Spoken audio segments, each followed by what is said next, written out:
Évangile de Jésus-Christ selon saint Luc. En ces jours-là, Jésus s'en alla dans la montagne pour prier, et il passa toute la nuit à prier Dieu.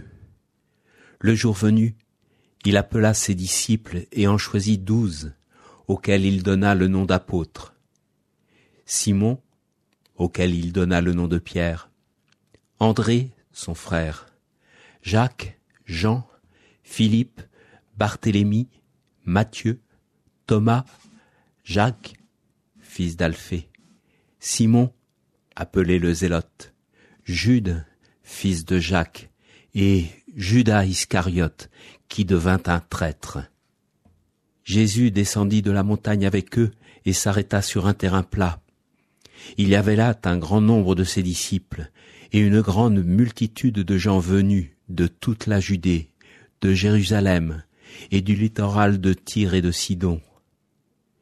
Ils étaient venus l'entendre et se faire guérir de leur maladie. Ceux qui étaient tourmentés par des esprits impurs retrouvaient la santé, et toute la foule cherchait à le toucher, parce qu'une force sortait de lui et les guérissait tous.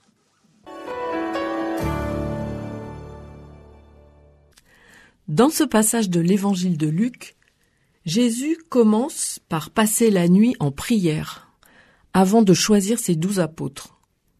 Jésus a besoin de ce moment en tête-à-tête avant ce choix. C'est fort, même lui, le Fils de Dieu, il prend du temps pour se connecter avec son Père avant une grande décision. Cela peut nous inspirer avant un choix important, un choix pour ma vie personnelle ou pour ma vie relationnelle, professionnelle, pour mes projets. Est-ce que je prends suffisamment le temps de me poser, de prier, d'écouter?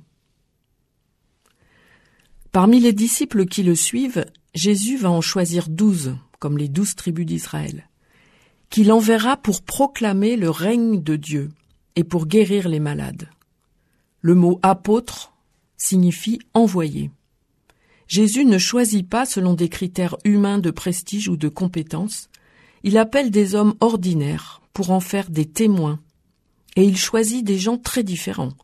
Des pécheurs, un collecteur d'impôts, et même quelqu'un qui finira par le trahir. Comme quoi, soit dit en passant, le fait d'être appelé par Jésus n'est pas une garantie de fidélité. Il est important pour nous de réaliser que Jésus ne cherche pas des parfaits, mais des personnes prêtes à le suivre, à se laisser transformer. Chacun a sa place dans son projet, chacun de nous a sa place.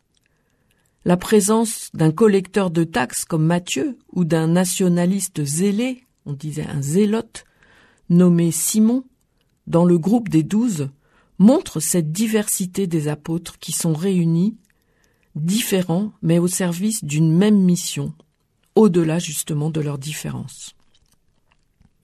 Après avoir choisi ses apôtres, le texte nous raconte que Jésus redescend de la montagne et va vers la foule. Jésus ne reste pas en haut de la montagne. Il se rend proche de ceux qui souffrent, qui cherchent, qui espèrent.